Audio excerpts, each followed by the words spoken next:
For decades, Bigfoot footage has been plagued by blurry cameras and questionable authenticity, leaving skeptics to dismiss every sighting as elaborate hoaxes. Today, we examine crystal-clear recordings, so undeniably authentic that they've forced even the harshest critics to reconsider what's actually lurking in our forests. Footage so sharp and compelling that it will forever change how you view the wilderness around you.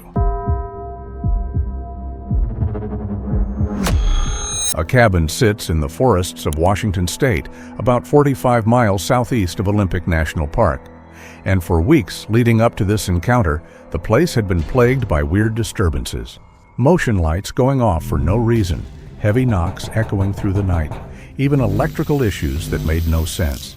The owner started to suspect something was circling his property after dark, watching, waiting. So on October 14, 2012, he set up a night vision camera aimed right at the window. The photograph it captured has been picked apart by enthusiasts and experts ever since. It shows this towering figure, roughly 8 feet tall, pressed right up against the glass. Thick, dark hair covers this muscular frame, with shoulders that span nearly 4 feet across. Beneath all that hair, you can see the chest and torso revealing this human-like musculature that's both fascinating and terrifying. But it's the face that makes this encounter so absolutely striking. You're looking at this combination of human and ape-like features framed by long hair with these deep-set eyes reflecting the camera's infrared glow. The eyes aren't just wandering around aimlessly either. They're focused, scanning with this awareness that sends chills down your spine. The figure tilts its head slightly, observing the interior with this unnerving intent. Analysts have noted the natural musculature and hair patterns, details that would be nearly impossible to fake, convincingly. Those long arms extending beyond human proportions align perfectly with Bigfoot descriptions from the Pacific Northwest. Doesn't the image appear anatomically consistent, with the creature's posture and body proportions matching those of a primate evolved for forest life? Deep in the Cascade Mountains of Washington State, thermal imaging technology captured what could be one of the most scientifically compelling Bigfoot evidence ever recorded. On June 8, 2025, a team of wildlife researchers conducting a nocturnal elk migration study documented something that has baffled them. The encounter occurred at 2:15 a.m. at an elevation of 4,200 feet. The research team had positioned their thermal equipment to track elk movement patterns, but instead recorded a massive heat signature moving purposefully through the dense forest. What appeared on screen was absolutely unmistakable. A bipedal figure standing nearly 8.5 feet tall, radiating heat like a living furnace against the cold mountain air. But this wasn't just about size and shape. The thermal readout revealed biological functions that would be impossible to fake. The creature's core temperature was running significantly hot, with extremities cooling in precise patterns that indicated active blood flow regulation. No costume or prop could possibly mimic this level of physiological detail. Every few seconds, visible plumes of breath appeared on the thermal display, regular, controlled, and undeniably alive.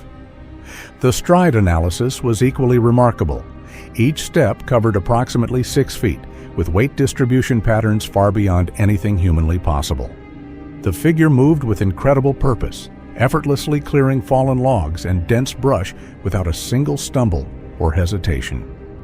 How does something that massive navigate through pitch-black forest terrain with such precision?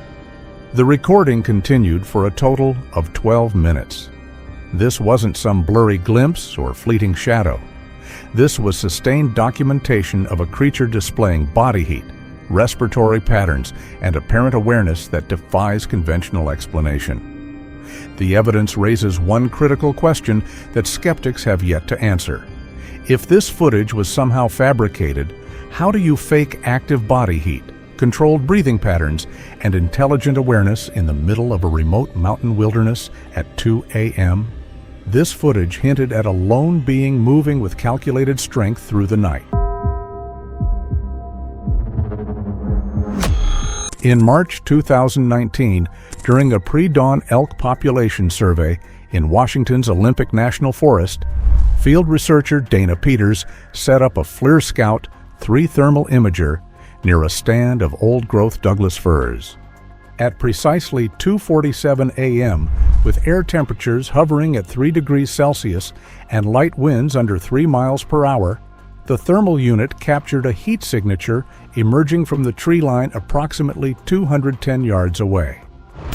The camera was tripod-mounted at 5.5 feet, facing north-northeast, with a 24-degree field of view, allowing clear tracking as the subject crossed a natural game trail.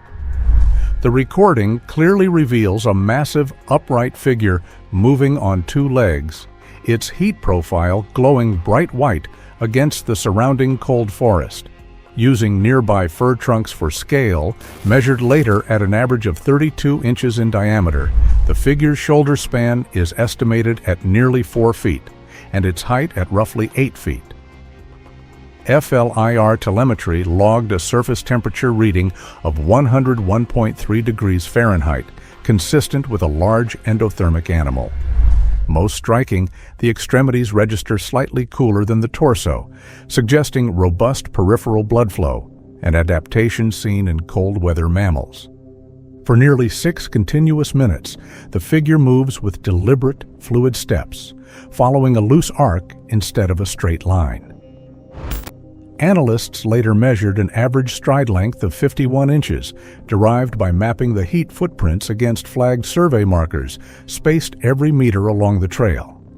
Twice it pauses, appearing to examine tree boles and low rock outcrops, before kneeling briefly near a small water depression, likely drinking as its heat signature lowers toward the ground and ripples form on the surface. At the 5-minute mark, the figure stops, turns toward the thermal unit, and stays motionless for nearly 30 seconds before walking back into the timberline.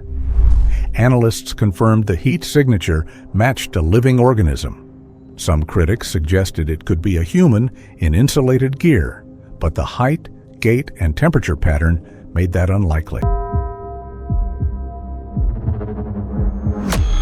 Paul Freeman was a seasoned outdoorsman with serious experience in tracking and wildlife observation. He'd been intrigued by the elusive Sasquatch for years. On August 20th, 1992, while following a series of massive tracks near Deduct Spring, Freeman spotted this large, bipedal figure moving through the underbrush.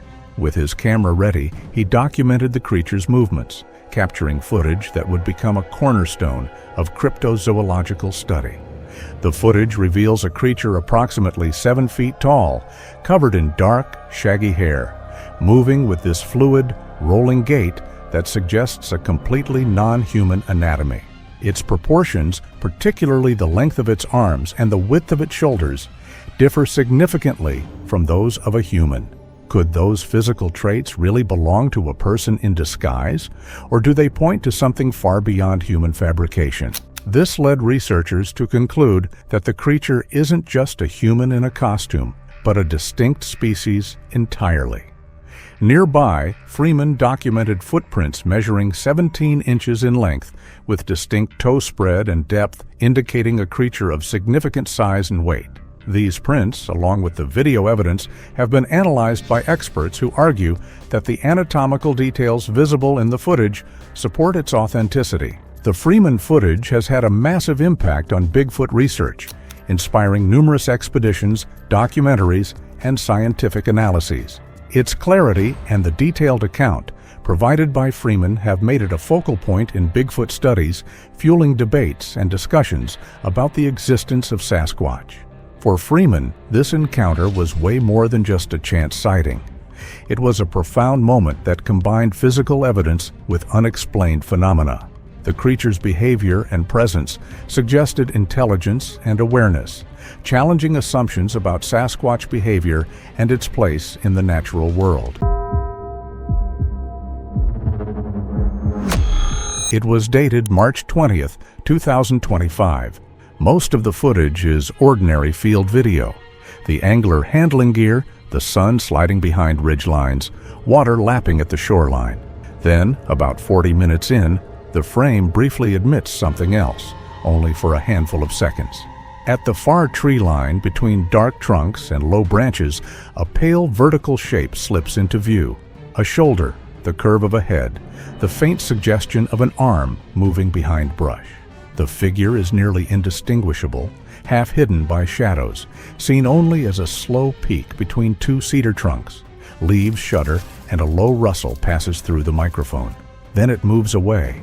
The trees close over the gap, and the long clip continues as if nothing unusual occurred.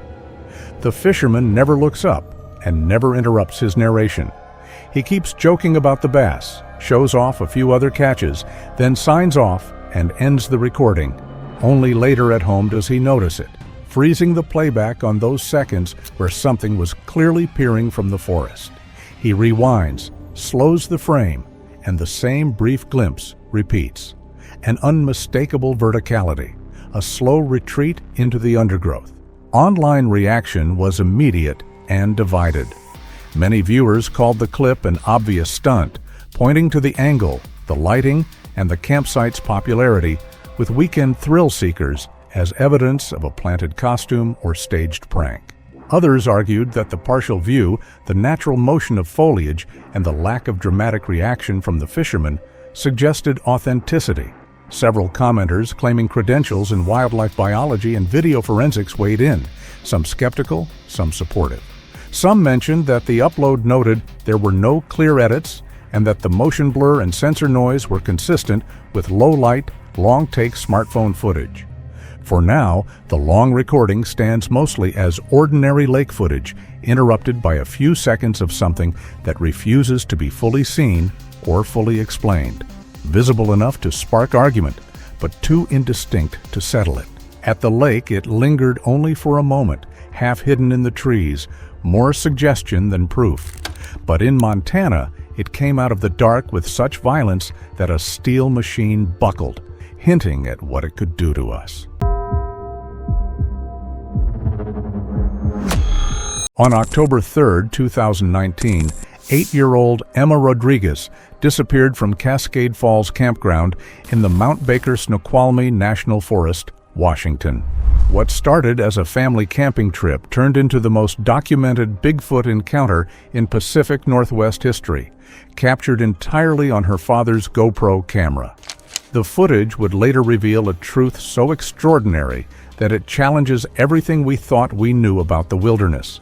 Emma Rodriguez was an adventurous third grader from Bellingham, Washington, who loved exploring the outdoors with her family.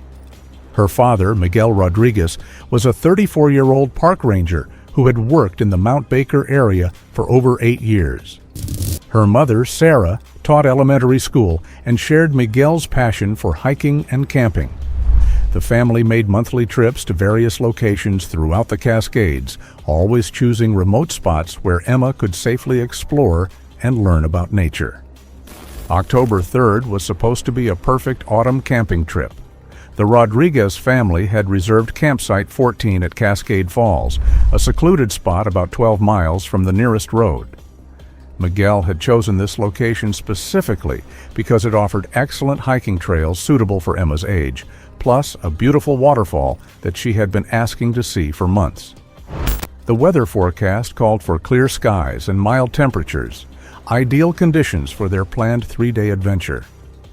What Miguel didn't know was that this particular area had a history of unexplained incidents.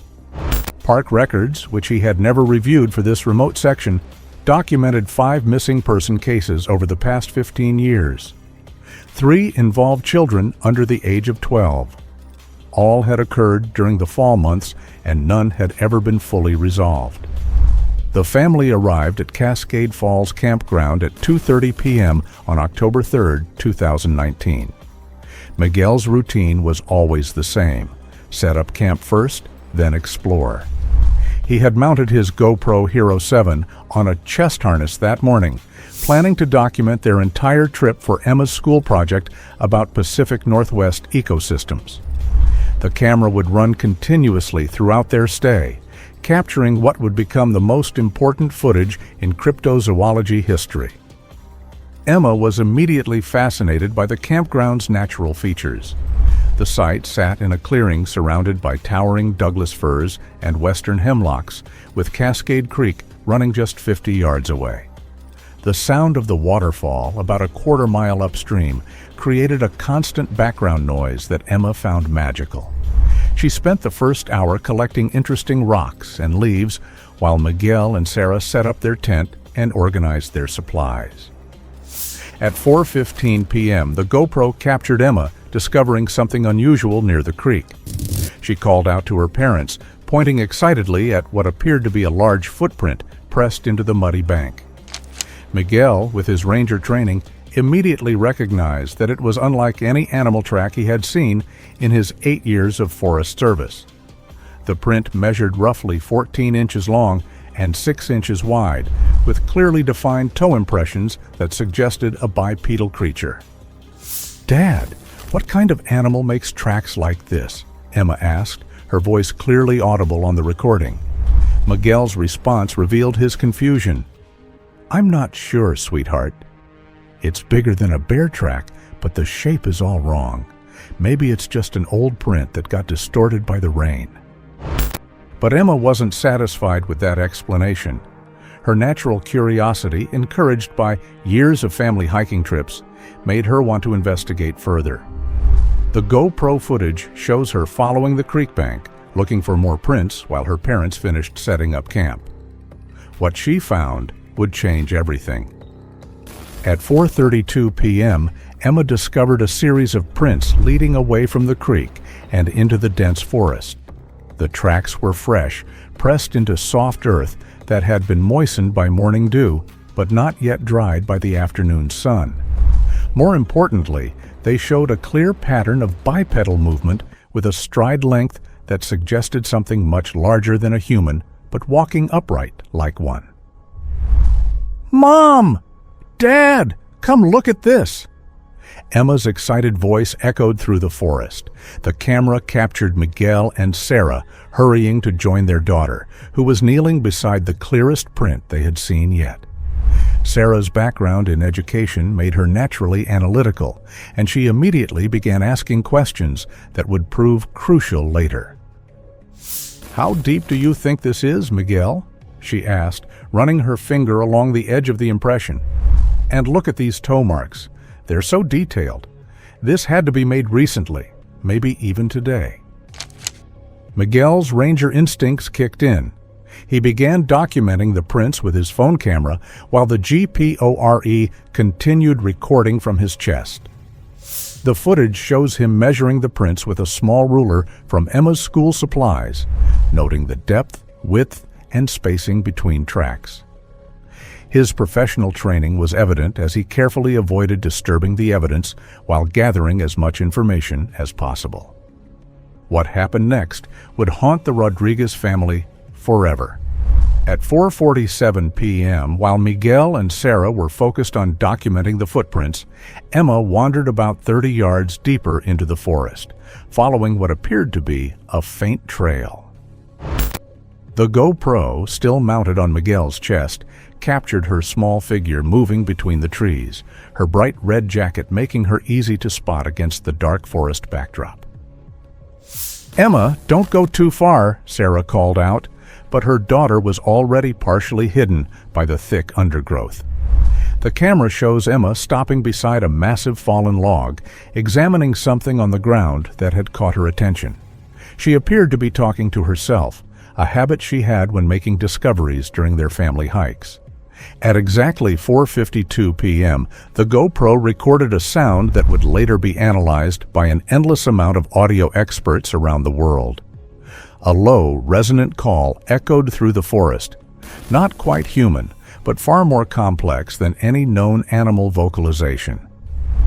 The sound lasted approximately 8 seconds and seemed to come from multiple directions at once, suggesting either multiple sources or sophisticated acoustic manipulation. Emma's reaction was immediate and telling. Instead of showing fear, she displayed the curiosity that her parents had always encouraged. The footage shows her turning toward the sound, taking several steps in its direction. "Hello?" she called out, her young voice carrying clearly through the forest. "Is someone there?" Miguel and Sarah heard both the strange call and Emma's response. The camera captured their immediate alarm as they realized their daughter was no longer visible from their position. "Emma!" Miguel shouted, his voice tight with sudden concern. "Come back here right now!" But Emma didn't respond. The GoPro footage shows Miguel and Sarah crashing through the undergrowth, calling their daughter's name repeatedly. They reached the fallen log where Emma had been standing just moments before, but she was nowhere to be seen. Her small footprints were clearly visible in the soft earth, leading toward a dense thicket of salmonberry bushes and young firs. What the camera captured next defied explanation. As Miguel pushed through the thicket, following Emma's trail, a massive dark shape moved between the trees about 50 yards ahead. The figure was upright, easily 8 feet tall, and moved with a fluid grace that seemed impossible for something so large. Most remarkably, it appeared to be carrying something, a small bundle that could have been a child. "Sarah, do you see that?" Miguel's voice was barely a whisper, but the camera's sensitive microphone picked up every word. The footage shows him stopping abruptly, his breathing becoming rapid and shallow. Sarah moved up beside him, and her sharp intake of breath was clearly audible when she spotted the figure.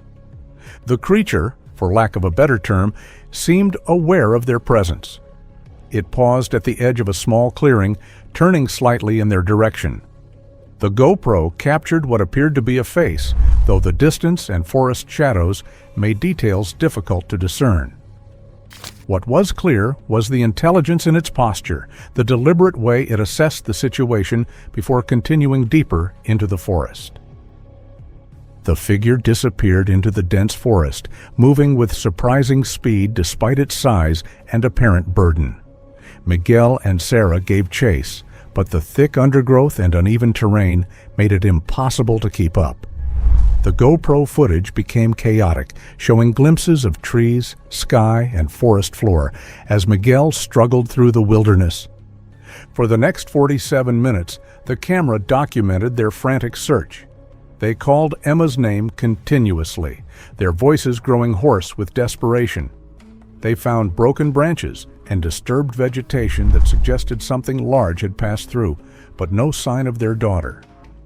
As daylight began to fade, Miguel made the decision that would save their lives, but haunt them forever. "We need to get help," he told Sarah, his voice heavy with defeat. "We can't search this forest in the dark, and we need professional rescue teams." The hike back to their campsite took 23 minutes, every step captured by the still-running GoPro. The footage shows their growing desperation as they realized how vast and impenetrable the forest truly was. By the time they reached their tent, it was nearly dark, and the temperature was dropping rapidly. Miguel's first call was to his supervisor at the Park Service, Ranger Captain Lisa Chen. The GoPro captured his side of the conversation, his professional training warring with his parental panic as he tried to explain what had happened. "Lisa, I need immediate search and rescue at Cascade Falls Campground. My daughter is missing, and I think something took her." Captain Chen's response was swift and professional. Within 2 hours, the first search teams arrived at the campground. The initial response included 12 rangers, 2 dog units, and a helicopter equipped with thermal imaging equipment. The search would eventually expand to include over 60 personnel and cover more than 40 square miles of wilderness. But the most crucial evidence was already in Miguel's possession. The GoPro footage, which he initially forgot about in his panic, would provide investigators with the most detailed documentation of a Bigfoot encounter ever recorded. When he finally remembered the camera the next morning, the implications of what they had captured began to sink in. Detective Ray Morrison of the Whatcom County Sheriff's Office was assigned as the lead investigator for Emma's disappearance. A 20-year veteran with extensive experience in wilderness search and rescue, Morrison had seen his share of missing person cases. But when Miguel showed him the GoPro footage, Morrison knew he was dealing with something unprecedented. "In 20 years of law enforcement, I've never seen anything like this," Morrison later testified. The footage clearly shows a large, bipedal creature carrying what appears to be a child. The movement patterns, the size, the apparent intelligence, it doesn't match any known animal in the Pacific Northwest. The investigation that followed was unlike any missing person case in Washington state history. Traditional search methods were combined with cryptozoology research, audio analysis, and behavioral studies. The FBI's Behavioral Analysis Unit was consulted, though their involvement was kept confidential to avoid media sensationalism. Dr. Amanda Foster, a primatologist from the University of Washington, was brought in to analyze the creature footage. Her initial assessment was cautious but intriguing. The locomotion patterns suggest a large primate, but the size and proportions don't match any known species. The way it carries the burden, presumably the child, shows remarkable care and intelligence. Audio expert Dr. James Whitfield analyzed the vocalizations captured on the GPORO. His findings were equally puzzling. The calls demonstrate a vocal range and complexity that exceeds human capabilities while showing structured patterns that suggest intentional communication. There are harmonic frequencies that don't occur in any cataloged North American wildlife. The search for Emma continued for 2 weeks, involving hundreds of volunteers and professional searchers. Helicopters with thermal imaging flew grid patterns over the forest. Ground teams with dogs covered every accessible trail and creek bed. The effort was one of the largest wilderness searches in Pacific Northwest history. On October 17th, 14 days after Emma's disappearance, hiker Jennifer Walsh made a discovery that would change everything. While exploring a remote area about 8 miles from the original campsite, she found a small clearing that showed signs of recent habitation. The site included a crude shelter made from branches and moss, a circle of stones that had been used for a fire, and most importantly, Emma's red jacket hanging from a low branch. The jacket was clean and undamaged, carefully placed as if someone had wanted it to be found. Nearby, investigators discovered more of the large footprints, along with smaller impressions that could have been made by a child's bare feet. The evidence suggested that Emma had been in this location recently, and that she had been cared for rather than harmed. But the most extraordinary discovery came from a motion-activated trail cam that Jennifer had set up in the area 6 months earlier for a wildlife photography project. The camera had captured footage from the night of October 16th, just 1 day before the jacket was found. The trail camera footage showed Emma Rodriguez, very much alive, sitting beside a small fire in the clearing. She appeared healthy and unharmed, though her clothes were dirty and her hair was tangled. Most remarkably, she was not alone. The massive figure from Miguel's GoPro footage was clearly visible, sitting across the fire from Emma in what appeared to be a protective posture. The creature's features were more visible in the trail camera footage than they had been in the original GoPro recording. It was clearly humanoid but covered in dark, coarse hair. Its face showed intelligence and what could only be described as gentleness as it watched Emma. The footage captured the creature offering Emma what appeared to be berries and roots, which she accepted and ate without fear. Perhaps most incredible was the apparent communication between Emma and her captor. The audio captured Emma talking to the creature in her normal voice, as if having a conversation with a friend. While the creature's responses were not in any recognizable language, they showed clear patterns and seemed to be direct replies to Emma's comments. "I miss my mom and dad." Emma's voice was clearly audible on the recording. "When can I go home?" The creature's response was a series of low, melodic sounds that seemed almost mournful. It reached out with one massive hand and gently touched Emma's shoulder in what appeared to be a comforting gesture. The trail camera footage ran for 37 minutes before the subjects moved out of frame. The final images showed the creature carefully banking the fire and leading Emma deeper into the forest, its hand protectively on her shoulder. This discovery prompted an immediate expansion of the search effort. The area around Jennifer's clearing became the focus of intensive investigation, with teams of searchers combing every square foot of the surrounding forest. But despite their efforts, no further trace of Emma or her mysterious companion was found. The case took another dramatic turn on October 23rd when Emma Rodriguez walked out of the forest on her own. She appeared at the Cascade Falls trailhead at approximately 6:30 a.m., dirty and tired, but otherwise unharmed. Hikers who found her described her as calm and coherent, asking only to see her parents. Emma's reunion with Miguel and Sarah was captured by news cameras that had been maintaining a vigil at the search headquarters. The footage shows a healthy, alert child who seemed remarkably untraumatized by her 3-week ordeal in the wilderness. Her first words to her parents were, "I'm okay. He took good care of me."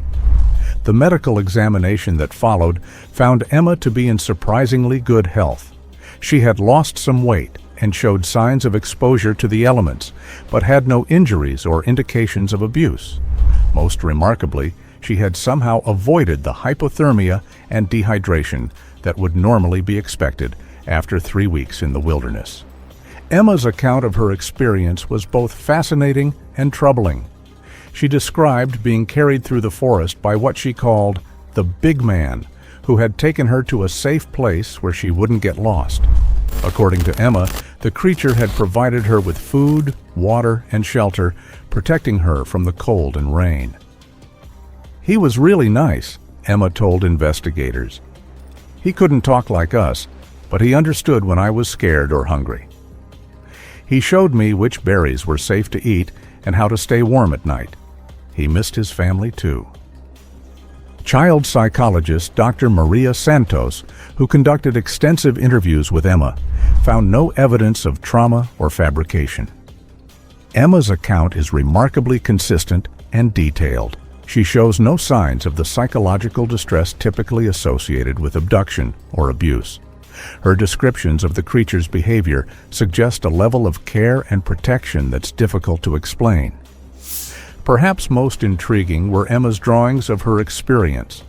Her artwork showed detailed depictions of the creature, the forest shelters where they stayed, and various scenes from their time together. The drawings matched the physical evidence found at the campsites and corroborated details from the trail camera footage. Emma also provided information that led to the discovery of 2 additional campsites where she and the creature had stayed during her time in the forest. Both sites showed the same careful construction and evidence of fire use, along with more of the large footprints.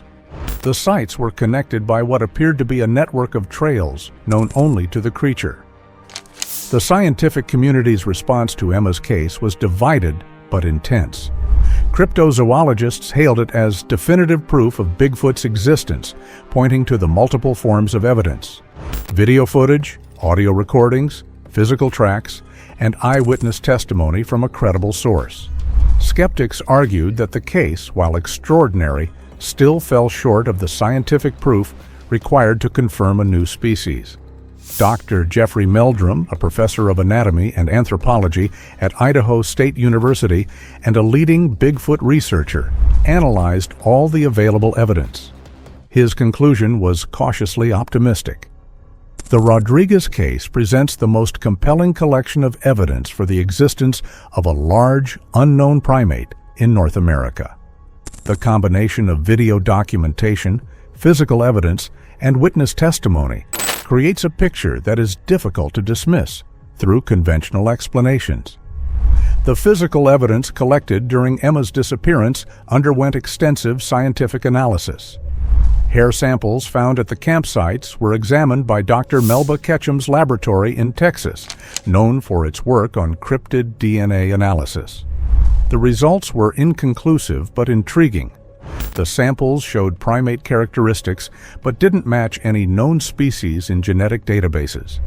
Plaster casts of the footprints revealed dermal ridges and anatomical details that would be nearly impossible to fake. The prints showed wear patterns consistent with a creature that walked primarily on forest terrain, with calloused areas that suggested a lifetime of barefoot travel through rough wilderness.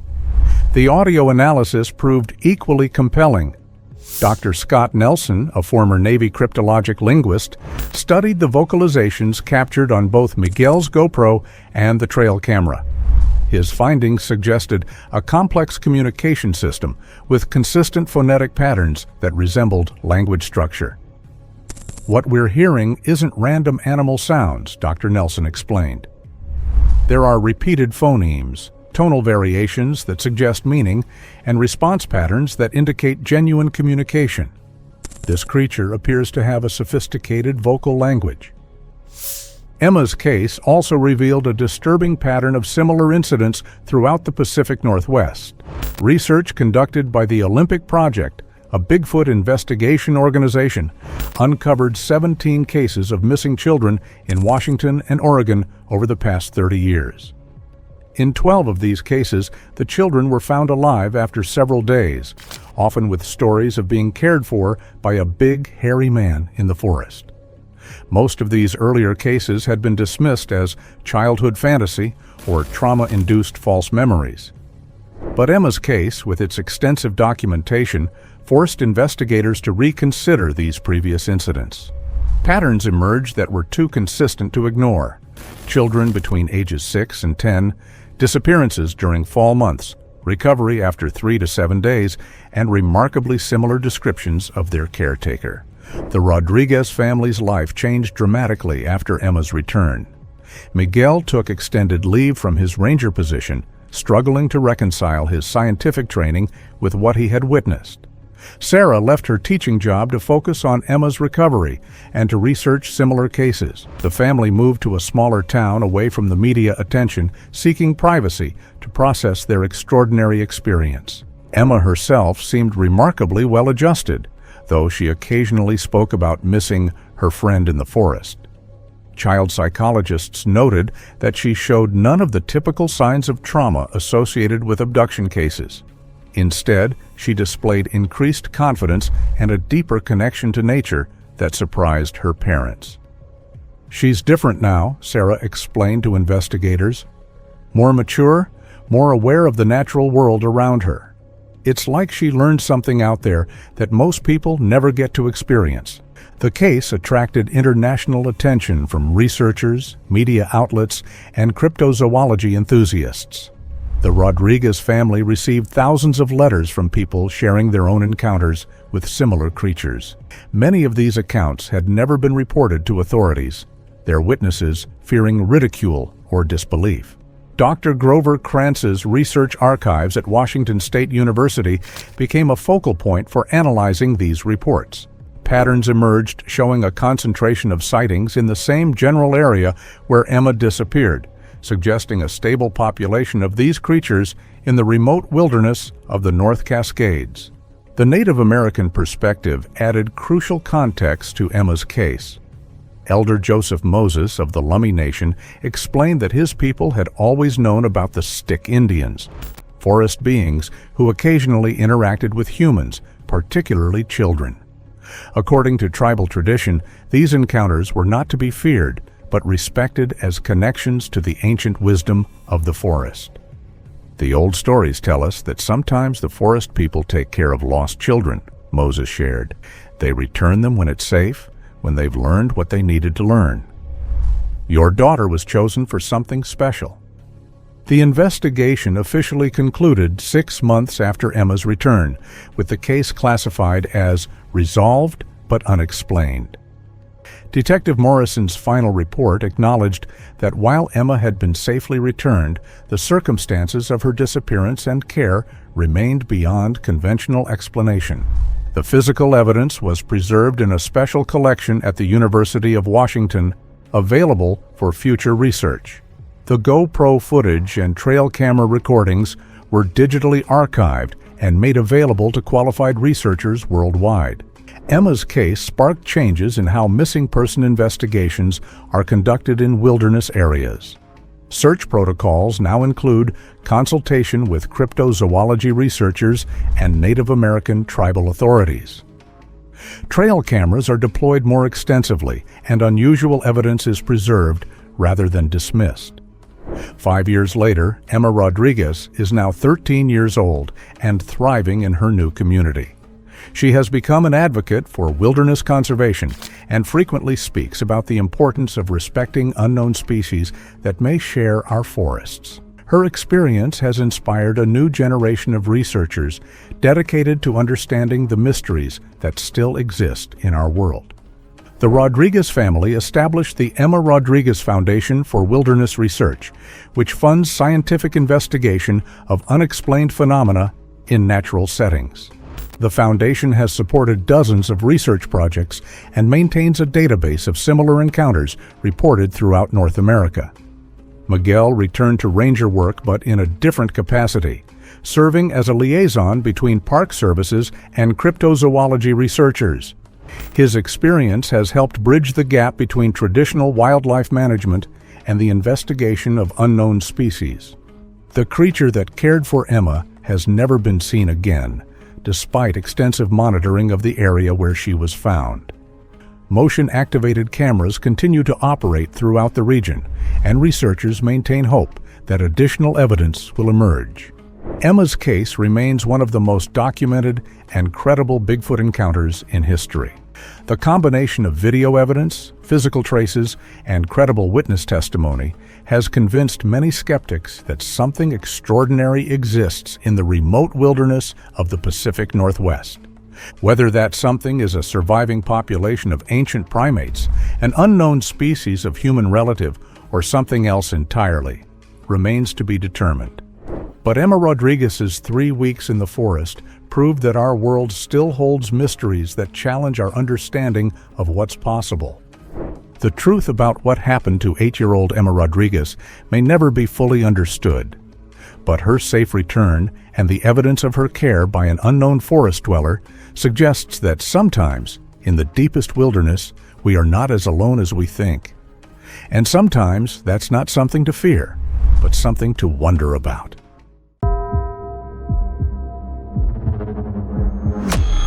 An officer's headlights cut through the empty stretch of road on Highway 101 in Northern California.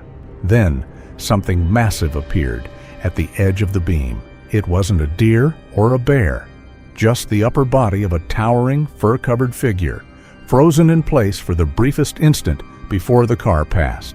The dashcam clip is shaky and blurred, dated January 27, 2025, and lasting less than 10 seconds.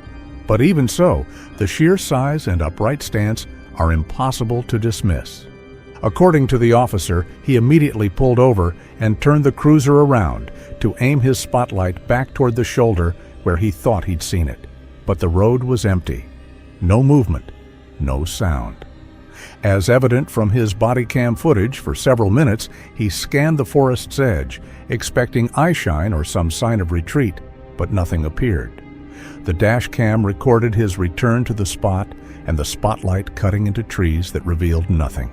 When the footage was later reviewed, wildlife specialists pointed out that the outline didn't match known animals in the region. Skeptics argued it could be a trick of perspective, shadows warping as the patrol car moved at speed. Cryptozoologists, however, called it one of the most compelling roadside encounters in years, noting the figure's apparent mass and upright posture. Online, the clip ignited immediate debate. Some viewers claimed they could see the swing of an arm as the figure slipped out of frame, while others dismissed it as headlights catching a tree trunk. The officer's calm but unsettled narration on the dashcam audio only added to the tension, convincing many that what he saw was genuine. What remains is only those few seconds of footage, a blurred outline against the headlights, a partial glimpse of something that seemed far too large to explain. Investigators still debate whether it was simply an illusion of speed and shadow, or whether a patrol officer on Highway 101 truly brushed past something we are not meant to understand. On that California highway, it slipped away, leaving only blurred footage and unanswered doubts. February 4th, 2019, rural Maine. At 3:04 a.m., a roadside traffic camera activated by icy conditions captured something extraordinary on a desolate stretch of highway glazed with frost. For a brief moment at the very edge of the frame, a massive figure stepped into view. Its outline was distorted by the camera's grainy night vision, but the proportions were unmistakable. Shoulders far broader than any human's, with arms swinging low as it moved along the tree line. The figure never crossed fully into the lane. Instead, it lingered at the boundary between pavement and woods, pacing slowly, as if testing the open space. Just before the camera cycled to its next angle, the shape retreated into darkness, leaving only a faint blur of movement behind. When the footage was later reviewed, investigators noted that the figure's brief presence was enough to trigger the system's motion detection. No vehicles were present, no wildlife was recorded, and yet the camera logged an anomaly standing close to 8 feet tall. Frame-by-frame analysis revealed a consistent gait across 4 steps, with the head and shoulders maintaining a level height despite uneven ground. A detail many argue rules out a large quadruped such as a moose or elk. Skeptics counter that the figure's appearance is too brief to draw firm conclusions. Some claim the distorted outline was caused by infrared glare reflecting off ice-coated branches, creating the illusion of a walking shape. Others suggest a person in winter gear wandering near the tree line, though the scale compared to nearby road markers appears to contradict that explanation. Supporters point to one frame in particular. As the figure pivots, light from the roadside sign briefly illuminates what looks like a long arm extending well past the waist. Combined with the pacing stride and upright posture, they argue this is consistent with other documented sightings, and not with any known local wildlife. What do you think could explain this mysterious encounter on that frozen Maine highway? September 15th, 2025. Deep in the remote wilderness of British Columbia, wildlife photographer Marcus Chen deployed his quadcopter drone for what should have been a routine elk population survey. Instead, his camera captured a fleeting figure moving upright between the cedars, massive, dark, and far too tall to be mistaken for a bear. For only a few seconds, the drone's feed showed its shoulders slipping through the trees before the figure disappeared beneath the canopy. As seen in the footage, Chen adjusted altitude, circling the area in search of whatever he had seen. The drone's camera swept across moss-draped branches and shadowed undergrowth, but the clearing remained empty. Then, just at the edge of the frame, something sudden and fast closed in from the periphery. A heavy object, likely a stone, struck the drone with force.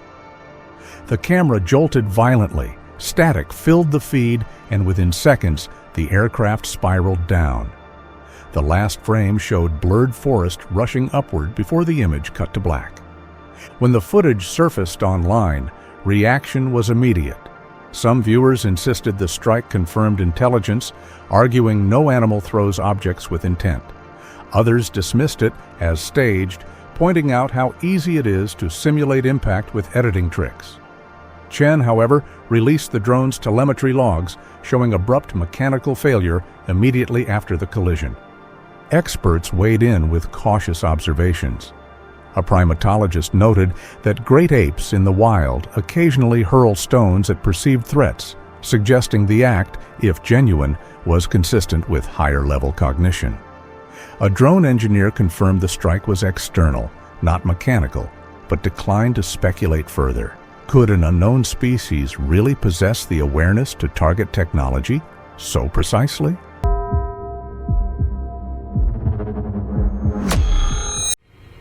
Oh, there he goes. After debunking decades of Sasquatch claims, David Paulites finally reveals the most convincing Bigfoot footage ever, frame by frame, he found himself confronting evidence so impossible that it would force authorities to expose what they've been hiding. David's investigation began in Northern California, in areas where Bigfoot sightings had been reported for generations. Rather than chasing fresh reports or setting up cameras hoping to capture footage, the approach was methodical. Interview witnesses, gather physical evidence, look for patterns, apply the same investigative techniques used in criminal cases to a mystery that had frustrated researchers for decades. Could the truth be found not in proving existence, but in understanding nature?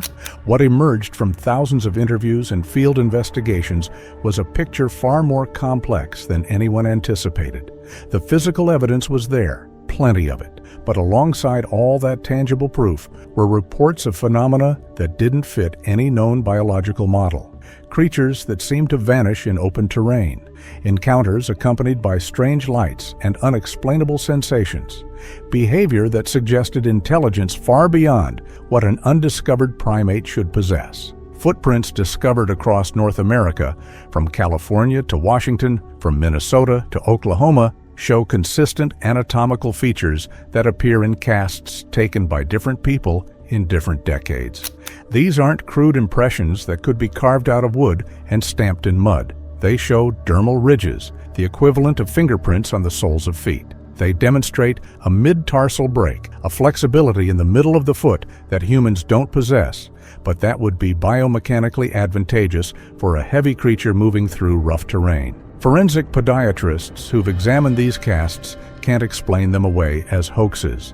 The complexity is simply too great, creating fake dermal ridges that follow anatomically correct patterns that appear slightly different in each print, the way real fingerprints vary, that show pressure variations consistent with weight distribution during walking. That level of sophisticated forgery would be nearly impossible. And for what purpose? Most of these prints are found in remote locations where no one would see them unless specifically searching.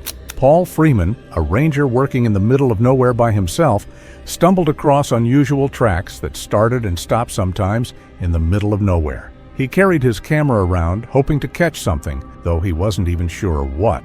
And this is where one of the most famous footage was caught, when he finally captured video evidence of a Bigfoot-like creature, complete with a child being picked up at the end.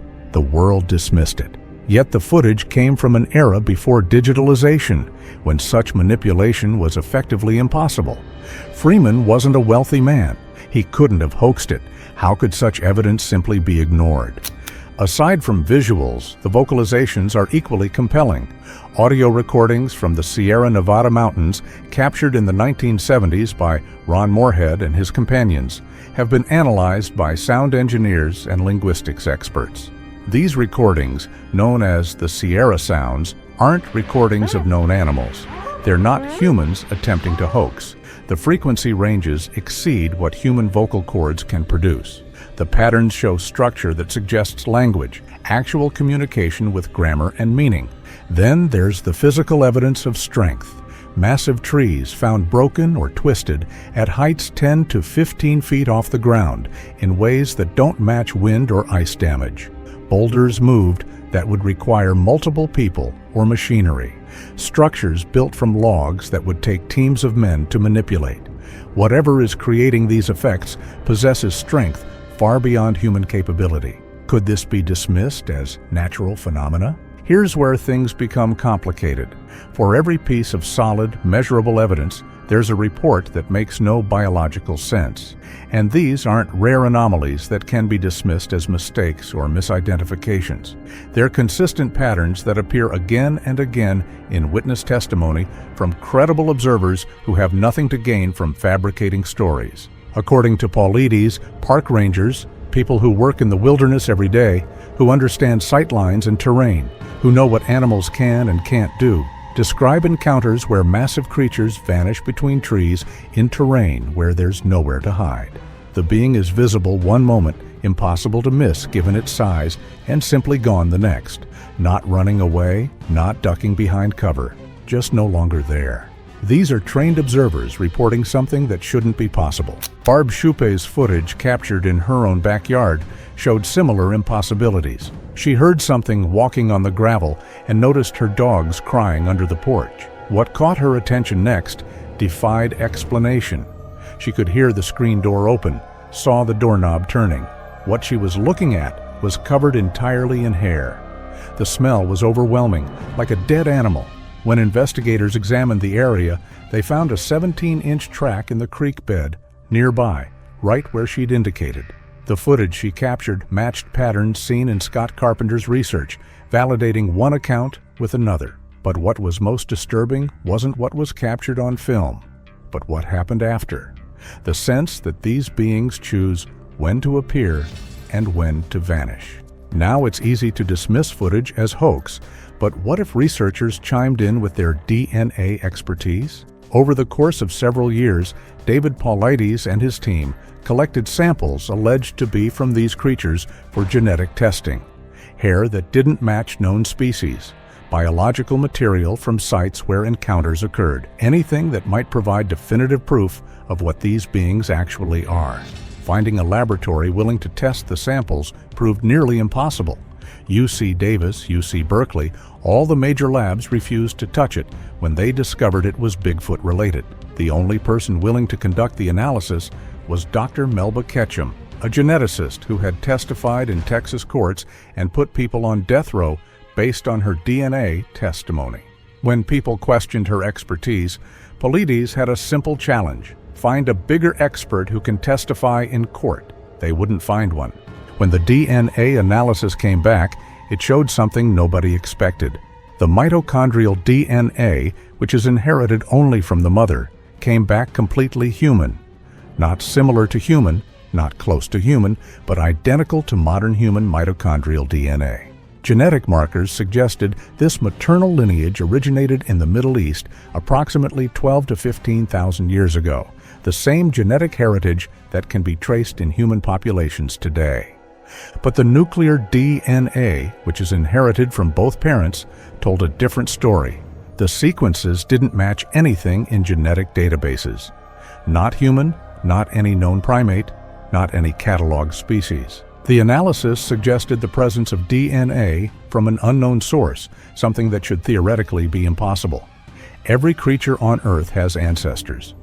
Every species has evolutionary relatives. Finding DNA that doesn't match any known organism in 34 trillion base pairs in GenBank raises profound questions. Mainstream geneticists argued contamination, suggesting that human DNA got mixed into samples during collection or testing. They pointed to methodological concerns and the fact that the study wasn't published in major peer-reviewed journals.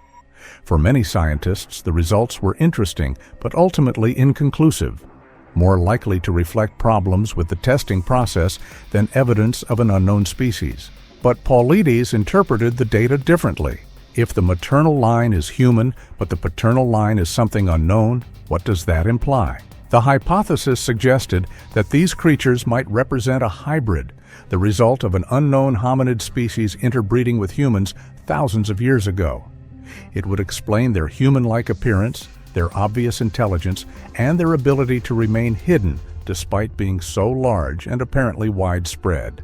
Critics claimed the DNA was contaminated, but Paulites had a simple response to this argument. Let's pretend contamination occurred in the worst possible way.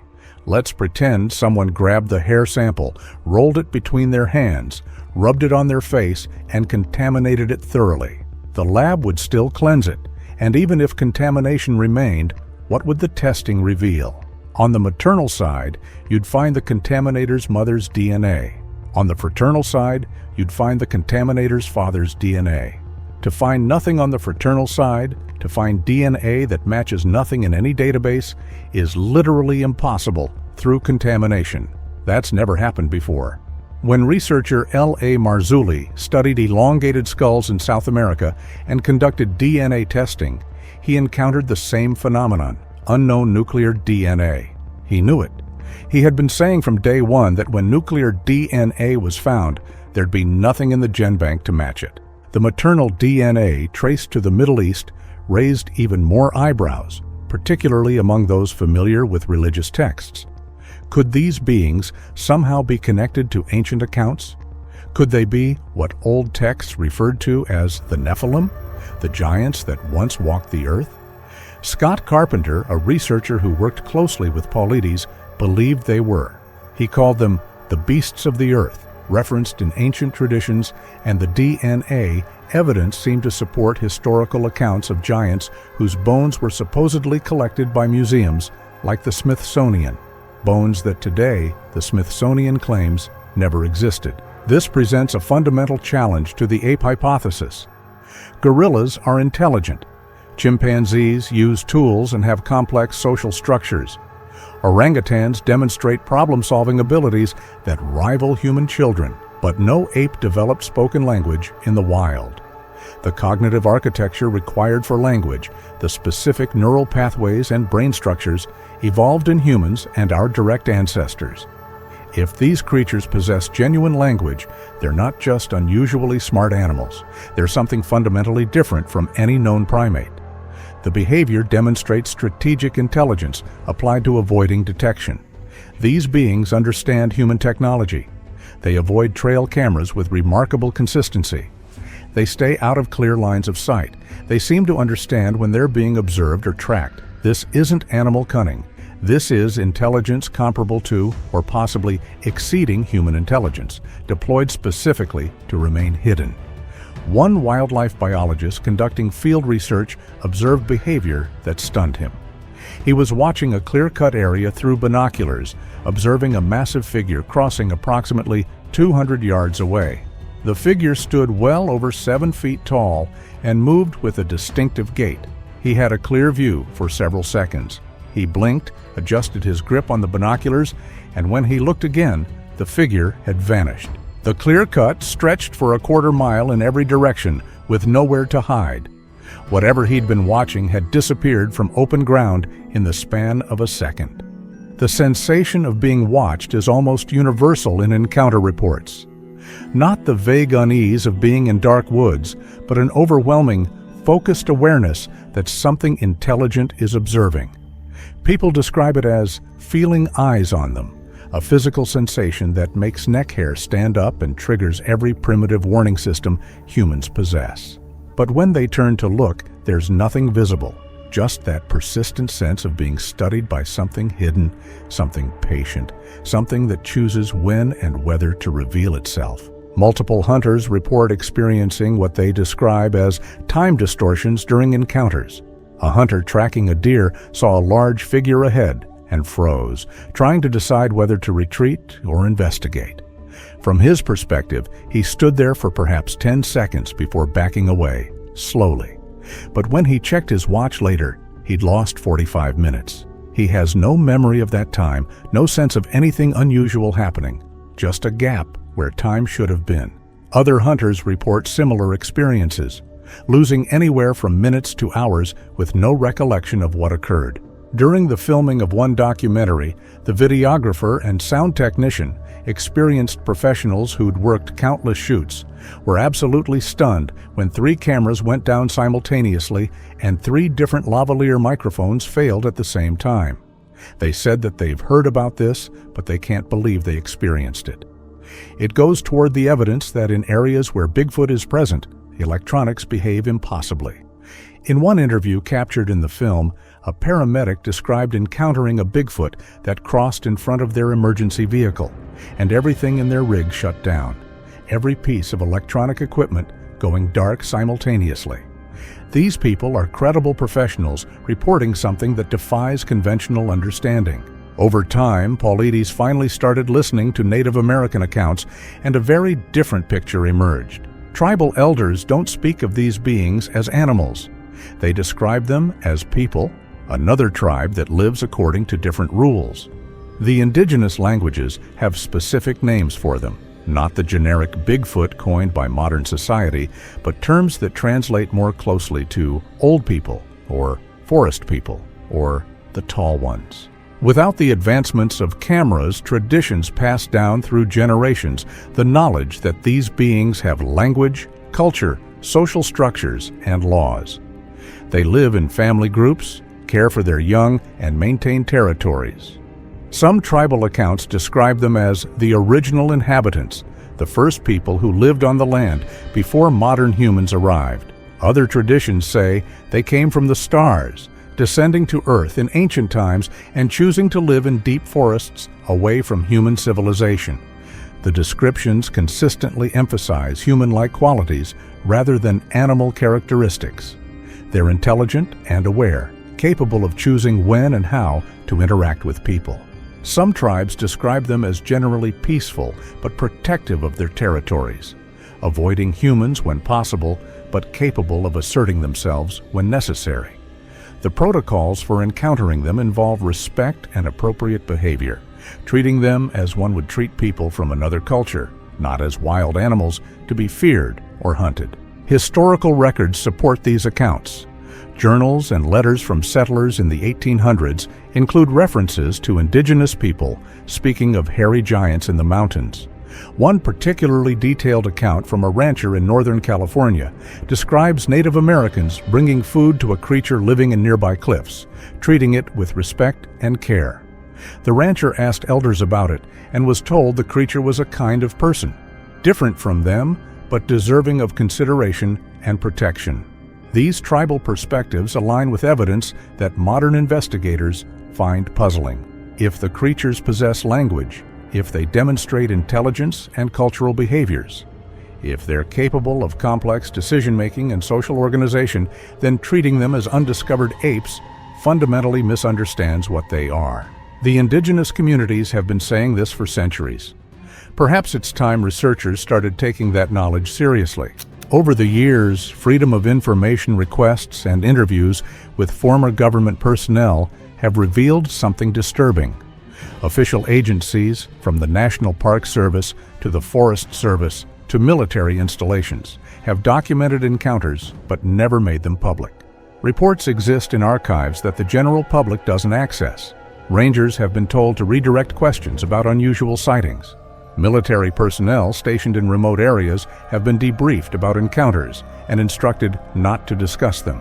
One document Paulites obtained through persistent requests describes an incident at a secure facility in the Pacific Northwest.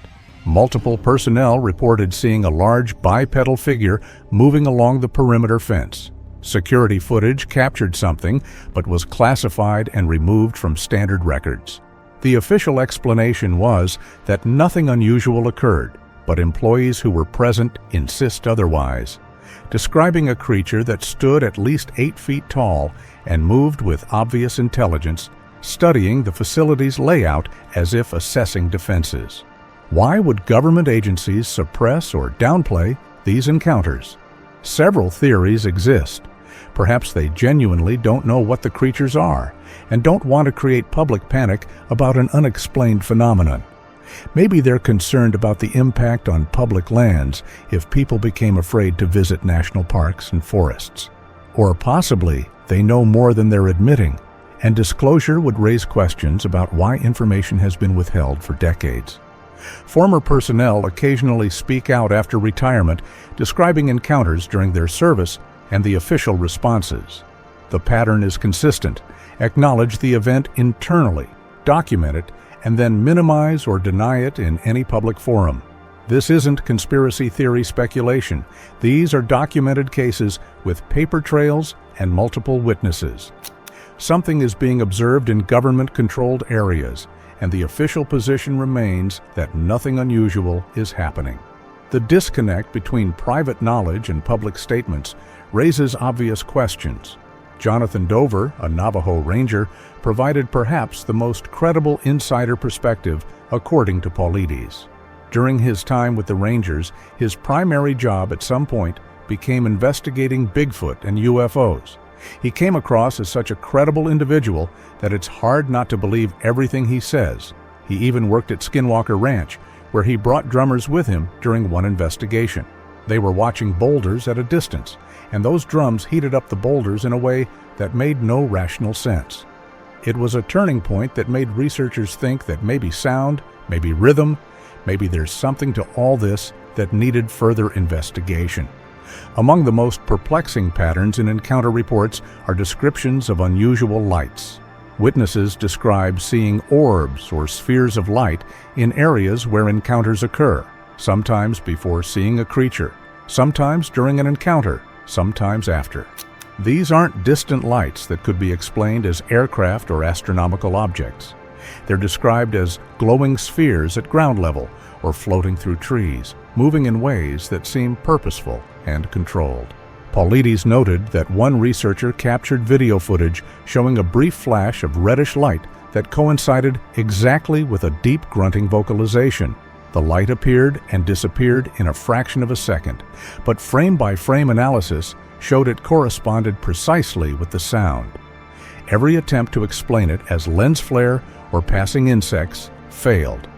The color, intensity, and timing didn't match any conventional explanation. It remained a mystery, one more piece of evidence that didn't fit expected patterns. Other reports describe larger light phenomena. Witnesses talk about shimmering areas that look like heat distortion or the visual effect when looking through water. These distortions appear in forest clearings or along tree lines, with figures sometimes visible within or emerging from them. Some witnesses describe the distortions as looking like doorways or windows, rectangular areas where the air itself seems different. Creatures are reported stepping through these areas and vanishing, or appearing from them as if entering from somewhere else. At locations known for unusual activity, certain areas of Native American reservations or specific wilderness regions, witnesses report seeing both creatures and light phenomena occurring together. Videos exist showing thermal signatures of large bipedal figures in proximity to unexplained light sources. Are these separate mysteries happening in the same locations by coincidence? Or is there an actual connection? Could these creatures somehow be associated with, or even traveling through, the light phenomena that witnesses describe? After years of accumulating evidence, after thousands of interviews and countless hours analyzing reports, Paulites identified a pattern that traditional researchers had been ignoring. In a significant number of encounters, witnesses describe seeing creatures appear or disappear in ways that suggest they're not simply moving through normal space. They seem to be stepping into or out of areas where the air looks different, where reality itself appears distorted. One account from a rancher describes watching through binoculars as a large figure walked toward a shimmering area in a meadow. The shimmer looked like heat distortion, but the day was cool and overcast. The figure appeared to pause at the edge of this distortion, then stepped into it and vanished. Not walked behind something, not moved out of sight, but disappeared as if stepping through a doorway into somewhere else. The rancher watched the area for another 20 minutes. The shimmer remained visible for a few minutes and then faded away. This theory explains several persistent mysteries. How do creatures weighing hundreds of pounds move through forests without leaving tracks? They don't always move through normal space. Why do footprint trails begin and end impossibly? Because the creatures aren't walking the entire distance. How do they disappear from open terrain where there's nowhere to hide? They're not hiding. They're leaving through means that don't involve normal movement. One of the most consistently reported and most troubling patterns involves footprints that begin or end impossibly. A couple hiking in national parkland discovered a set of massive tracks crossing a snow-covered meadow. The prints were clear and deep, showing the weight of whatever made them. They followed the trail, photographing the tracks, measuring the stride length. The prints continued across the meadow in a straight line, and then simply stopped. No final print showing a jump or leap. No disturbance suggesting the creature climbed a tree. The tracks just ended in the middle of open snow with no explanation. Rangers in multiple states report similar discoveries. Tracks that appear in the middle of fields or clearings with no trail leading to the first print.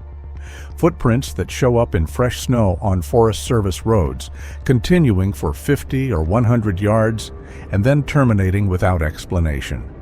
In some cases, the prints end at the base of a tree, but inspection shows no bark disturbance, no scratches or marks suggesting anything climbed up. The tracks simply stop, as if whatever made them ceased to exist at that point. Even more disturbing are reports of tracks that seem to disappear while being followed. A researcher tracking prints through fresh snow described seeing them clearly ahead, following carefully to preserve the evidence. When looking down at the trail already covered, the prints behind were fading, becoming shallower and less distinct, eventually disappearing entirely. Another investigator reported photographing a clear footprint, marking its location, and returning hours later to find the print gone, not filled in by wind or weather, but smoothed over as if it had never existed. However, when discussing the most convincing Bigfoot footage in history, Paulites said that one film still stands above all others: the Patterson-Gimlin footage from 1967 at Bluff Creek, California, as cliché as it may sound. Roger Patterson and Bob Gimlin, two old rodeo cowboys, captured something on film that has never been debunked despite decades of scrutiny. The subject moves naturally, with muscle and limb movement inconsistent with human anatomy. The stride length exceeds human norms. The behavior suggests awareness and intelligence. The footage shows what appears to be a female Bigfoot, nicknamed Patty, walking across a creek bed. When she turns to look at the camera, the moment is remarkable. The being is aware she's being filmed. She makes a choice to look, to acknowledge the observers, and then to continue on her way. The musculature visible in the film, the way the muscles move beneath the hair, the proportions of the limbs. Forensic analysis has confirmed these details are consistent with a real creature, not a person in a suit. Paul Freeman's footage from the 1990s shows remarkable similarities. The gleam that comes off the creature in Freeman's film matches the gleam coming off Patty in the Patterson-Gimlin footage. Freeman captured something that, if it had emerged today in the age of digital manipulation, would be immediately dismissed. But because it happened before digitalization, there's no way it was faked using modern techniques. The footage even shows a child being picked up by Bigfoot at the end, a detail Freeman didn't even notice at the time. These pieces of film footage, combined with the physical evidence, the DNA results, the witness testimony, and the anomalous phenomena, create a picture that's impossible to ignore. Something is out there, something real. But what the footage really captures isn't just a creature. It's evidence of a phenomenon that exists at the boundaries of current understanding. After nearly 2 decades of investigation, thousands of interviews, analysis of physical evidence from across North America, and careful consideration of reports that seemed impossible, David Paulites reached conclusions on these footages that make many people uncomfortable. Bigfoot is real, not probably real, not possibly real, but definitely real, based on the accumulated weight of evidence. But understanding what Bigfoot actually is requires setting aside simple explanations and confronting a phenomenon that's far stranger than most researchers want to acknowledge. The investigation continues. More footage evidence emerges every year. More witnesses come forward with experiences that follow the same patterns. More researchers take the phenomenon seriously and contribute their expertise to understanding it. Slowly, gradually, the picture becomes clearer. Not clear enough yet for definitive answers, but clear enough to know that something real, something intelligent, something that exists at the edge of human understanding is out there.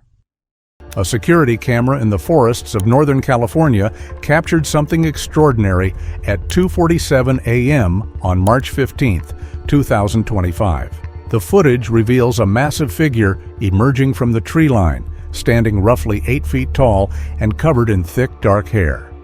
What makes this encounter particularly compelling is the creature's distinctive features.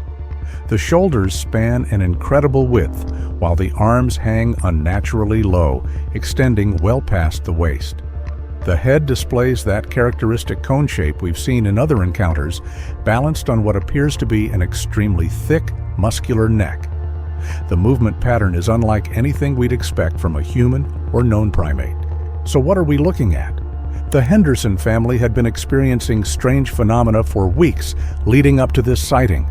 They reported hearing mysterious knocking sounds echoing through the night, heavy footsteps circling their remote cabin, and discovering massive handprints smeared across their windows each morning. They couldn't shake the feeling they were being watched. But what truly sets this footage apart is the creature's behavior. This isn't just a brief glimpse of something passing through. For nearly 3 full minutes, the figure remains completely motionless, methodically tilting its head as if studying every detail of the cabin structure. The level of intelligence and curiosity displayed is genuinely unsettling. Then, without warning, it simply vanishes back into the darkness. No sound, no disturbance of the surrounding vegetation. Just an eerie silence and countless unanswered questions about what the Henderson family truly encountered that night. Why watch so closely, and what did it want? If the Henderson family's footage showed a creature studying a remote cabin, the next case suggests that the same calculated behavior is no longer confined to the wilderness. What happens when that watchful presence follows people right to their very front doors? However, one of the most chilling encounters of 2025 didn't happen deep in some remote forest. It occurred right in a quiet suburban neighborhood in Spokane, Washington. May 22, 2025, at 11:43 p.m. The Martinez family was fast asleep when their motion sensors activated. The security camera flickered on, and what stepped into frame left everyone stunned. A massive figure, nearly 8 feet tall, with reddish-brown hair. The shoulders were so broad, they practically filled the entire doorway. But here's what makes this footage absolutely terrifying. The creature's behavior was completely deliberate and methodical. This wasn't some confused animal that had wandered into human territory by accident. Every movement suggested intentional reconnaissance. For over 4 minutes, this thing stood just feet from the front door, systematically moving its head from side to side, as if cataloging every detail of the house's layout. The most disturbing part? It appeared to be testing the door handle, gently manipulating it as though trying to determine whether the entrance was secured. The implications are bone-chilling. What would have happened if that door had been unlocked? This wasn't some isolated wilderness encounter. This was a family home in suburban Spokane, complete with street lights and neighbors just yards away. The question that haunts investigators is whether these creatures are becoming bolder in their interactions with humans, or if their natural habitat is shrinking so dramatically that our worlds are inevitably colliding. The Georgetown Loop is this heritage narrow-gauge railway that's been running between Georgetown and Silver Plume since the 1880s. It carries riders through some seriously rugged terrain at elevations over 8,400 feet. On that September afternoon in 2025, Brian's snapping photos of golden aspens, dark pines, rocky outcrops, the usual mountain stuff. Later, when he's going through his shots, a friend notices something weird. There's this towering figure, partially hidden behind a pine tree, and it looks like it's watching the train. The image starts spreading online and draws interest from cryptid researchers pretty quickly. Analysts are noting the subject's apparent height of 8 to 9 feet, with this domed head that resembles what they call a sagittal crest. The body proportions don't match humans at all. We're talking broad shoulders, barrel chest, and these unusually long arms. Experts confirmed there are no statues or displays along that stretch of track, which cuts through remote sections of the Arapahoe National Forest. That's a million-acre wilderness home to bears, elk, and moose. But officials note that none of those animals match the silhouette in this photograph. Digital imaging specialists went over this thing and found no signs of alteration. The lighting, grain, and shadows were all consistent across the photo. Scale analysis using nearby trees estimated a height between 8.5 and 9.5 feet. The figure's position, hidden yet observing, suggested intent rather than just random chance. Was this the deliberate presence of something watching from cover? Brian, by all accounts, reacted with genuine surprise, not like someone trying to promote themselves. He actually sought verification, contacted the railroad, and allowed experts to review the image. The accidental nature of the capture, combined with daylight clarity and ideal habitat, has led some people to call this one of the most compelling Bigfoot photographs yet. Though skeptics remain unconvinced, of course. Dude, what is that? It's Yeti. I'm not kidding. That thing's, we've seen it multiple times. Oh my God. It's coming over here. It's coming. Recorded in October 2004, deep within Northern California's Six Rivers National Forest, two field researchers set a Bushnell HD trail camera on the edge of a narrow clearing. At 11:43 p.m., with ambient temperatures at -1 degree Celsius and wind speeds below 2 miles per hour, the camera, mounted roughly 6 feet off the ground and angled slightly downward, triggered automatically. Its infrared sensor captured a massive upright figure crossing the clearing about 40 feet away, moving calmly from left to right. Frame-by-frame analysis shows a subject standing just under 8 feet tall, its body covered in dense, dark hair that reflects faintly under IER. Using nearby fence posts for scale, later measured at 96 centimeters apart, frames 312 through 318 reveal an average stride length of approximately 52 inches. The figure's shoulders nearly match the width of a young pine tree behind it, and its long arms swing in a natural pendular motion as it walks. Its head tilts slightly downward, revealing a broad, sloping forehead and deep-set eye sockets, before it turns and strides toward the timberline.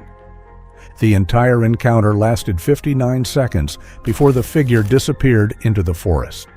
When computer scientist Dr. Bryce Fox digitally enhanced the footage in 2023, muscle flexion in the quadriceps and deltoids became clearly visible beneath the fur, a level of anatomical realism that costume experts agree would have been nearly impossible to fake with early 2000 suit technology. Most striking, the clarified footage revealed a second, smaller figure in the background, partially obscured by brush, possibly a juvenile moving in parallel. Skeptics argue the footage could still depict a very tall human in a fabricated suit, or that the IR camera's motion blur may exaggerate its stride length. Yet, given the measured distances, windless conditions, and visible muscular dynamics, researchers suggest the probability of a hoax is considerably reduced. At 1:22 a.m. on August 3, 2025, the excavator's mounted security camera captured what investigators would later describe as some of the most unsettling construction site footage ever recorded. The video was grainy, distorted by motion blur, and yet, within its shaky frames, a massive form could be seen crossing into the light. Only fragments were visible: an arm sweeping past the lens, a shoulder wider than the cab door, a leg moving with weight. What stood out most wasn't what was seen, but what couldn't be. The figure never came fully into view, always slipping just beyond clarity. The machine's operator didn't notice at first. The recording shows the excavator subtly shifting, steel joints groaning as if under strain. Then, a shadow pressed against the hydraulic arm, large hands, or what seemed like them, flattening against metal. For several seconds, the excavator rocked visibly on its treads, its cab trembling under immense weight. The camera crackled with static during the contact, obscuring key details. Viewers who studied the footage described brief glints, light catching on thick matted hair, a shape bending unnaturally close to the cab glass, eyeshine flickering in the glare. But no single frame offered confirmation. It was all partial glimpses, blurred edges, and silhouettes that suggested something enormous circling just beyond the limits of certainty. Then came the sound. A deafening metallic crack rang out as the side panel of the excavator caved inward. The recording jolts at that moment, the image smearing into streaks of light before stabilizing again. When it does, the figure is already retreating into the tree line. Work at the site ceased momentarily, but was resumed after a month. The excavator still bears the deep, unexplainable dent, steel warped inward by force. On March 17, 2025, Brian thought he filmed a bear, but instead captured the most terrifying creature on planet Earth. The disgustingly large Sasquatch didn't hesitate and went after him, and what investigators later discovered about his sighting turned this story into the darkest Bigfoot encounter ever seen. When Brian Phillips parked at the Farlo's Prairie trailhead in Ocala National Forest around 2 p.m., planning a simple 4-mile loop through the pine flatwoods. The temperature sat at 73 degrees, and the forest was unusually quiet. He had covered roughly 1.5 miles when he noticed something moving through the palmetto scrub approximately 200 feet ahead.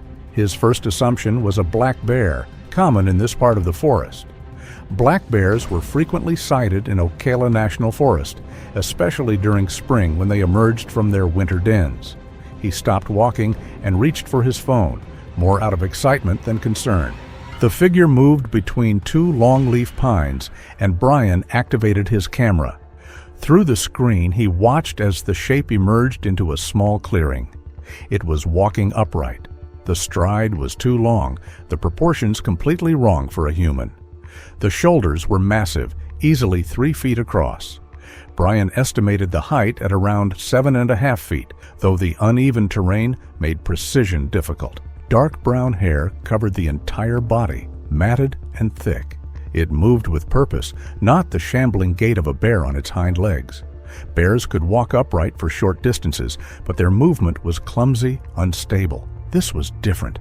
Each step looked natural, balanced, as if walking on 2 legs was its primary mode of movement. Brian kept the phone steady, trying to capture as much detail as possible. The creature moved through dappled sunlight, filtering through the pine canopy. In the brighter patches, the hair appeared lighter, almost reddish-brown. In the shadows, it looked nearly black. The head sat directly on the shoulders with almost no visible neck. When the creature turned slightly, Brian could see the profile. The forehead sloped back sharply from the pronounced brow. The jaw jutted forward. It was not a bear. It was not a person. Brian's recording shows 47 seconds of this initial sighting. The creature moved from left to right across the clearing, never looking in his direction. Its arms swung naturally at its sides, longer than human arms, reaching past where the knees would be. The legs were thick and powerful, each step covering nearly 4 feet of ground. When it reached the far tree line, it paused. The head turned slightly, profile visible for just 3 seconds. The face showed a pronounced brow ridge and a flat nose. Then it disappeared into the dense understory. Every instinct told Brian to return to his vehicle. The parking area was less than 2 miles back. He could be there in 30 minutes at a quick pace. Instead, he moved forward. He would later tell investigators that something compelled him to follow, a curiosity that overrode his fear. This was a once-in-a-lifetime opportunity. Whatever he had just seen, it was real, and it was in front of him. He stayed on the trail for another 100 feet, then stepped off into the palmetto. The creature had left disturbed vegetation, bent fronds showing the direction of travel. The path was unmistakable. Something large had pushed through here, and recently. Brian kept his phone raised, recording continuously now. The footage shows his hands shaking, the image bouncing with each step. The palmetto grew thicker off trail, the stiff fronds reaching waist-high. They scraped against his pants and grabbed at his boots. Progress was slow. He had to push through with his free hand while keeping the camera up with his right. Sweat began to form on his forehead, despite the moderate temperature. The exertion combined with adrenaline made his breathing heavier. He tracked the disturbances for roughly 300 feet, moving deeper into an area where the pines grew denser and the understory thickened with saw palmetto and gallberry. The canopy blocked much of the afternoon sun. Shadows stretched across the forest floor. The temperature felt cooler here, away from direct sunlight. His video timestamp showed 2:17 p.m. when he stopped again. Something had changed in the forest. The usual sounds, the distant birds and rustling of small animals, had ceased completely. Brian panned his camera slowly from left to right. The recording captured his breathing, faster now, and the crunch of dry pine needles under his boots. He stood completely still, listening. Nothing. The silence felt heavy, oppressive. Movement flickered in his peripheral vision. He spun left, camera following. The creature stood 80 feet away, partially obscured by a dead pine. But it was facing him now. The footage shows a clear frontal view for nearly 8 seconds. The body was broader than any human, the chest barrel-shaped and covered in dark hair that appeared lighter around the face. The arms hung at its sides, hands visible, each finger clearly defined. The hands looked almost human in structure, but larger, much larger. Each hand appeared to be at least 12 inches long. The face stared directly at the camera. The eyes were dark, sunken beneath that heavy brow ridge. Brian froze. The creature did not move. It simply watched him, standing perfectly still in a way that felt deliberate, patient. Then it stepped out from behind the tree. The full height became apparent. Brian's angle, shooting slightly upward, confirmed this thing stood well over 7 feet tall. The legs were thick, powerful, built for strength rather than speed. Or so Brian thought. It took 2 steps forward, closing the distance to about 70 feet. Each step was measured, controlled. Brian's camera lowered slightly, his arm wavering. The footage becomes less steady. His hands were shaking more now. The creature took another step. Brian backed up. His boot caught on something, a root or vine hidden under the pine needles, and the camera jerked as he caught himself. He stumbled but did not fall. When he raised the phone again, the creature had moved. It was now 50 feet away. It had covered 20 feet in the second or two when Brian's camera was down. The speed was wrong. Something that large should not be able to move that quickly, that quietly. The recording shows Brian turning and walking quickly back the way he came. He kept the camera pointed behind him, over his shoulder. The creature followed. It matched his pace, maintaining the 50-foot distance. The spacing felt intentional, not close enough to be an immediate threat, but close enough to maintain pressure. Brian increased his speed. The creature did the same. Its movements remained smooth, efficient. The footage captured nearly 2 minutes of this pursuit. The creature never closed the gap further, but it never fell behind. It walked with the same steady, powerful stride. Its head remained fixed on Brian, tracking his movement through the forest. The eyes never left him.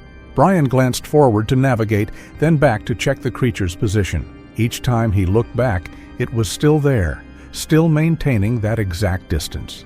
The precision felt wrong. Animals did not behave this way. They either attacked or they fled. This was something else entirely. Brian reached the area where he first left the trail. He scrambled up onto the path, nearly dropping his phone. The footage shows dirt and vegetation, then the trail ahead as he turned to run.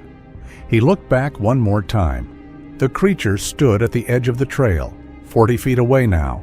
It had stopped moving. Brian ran.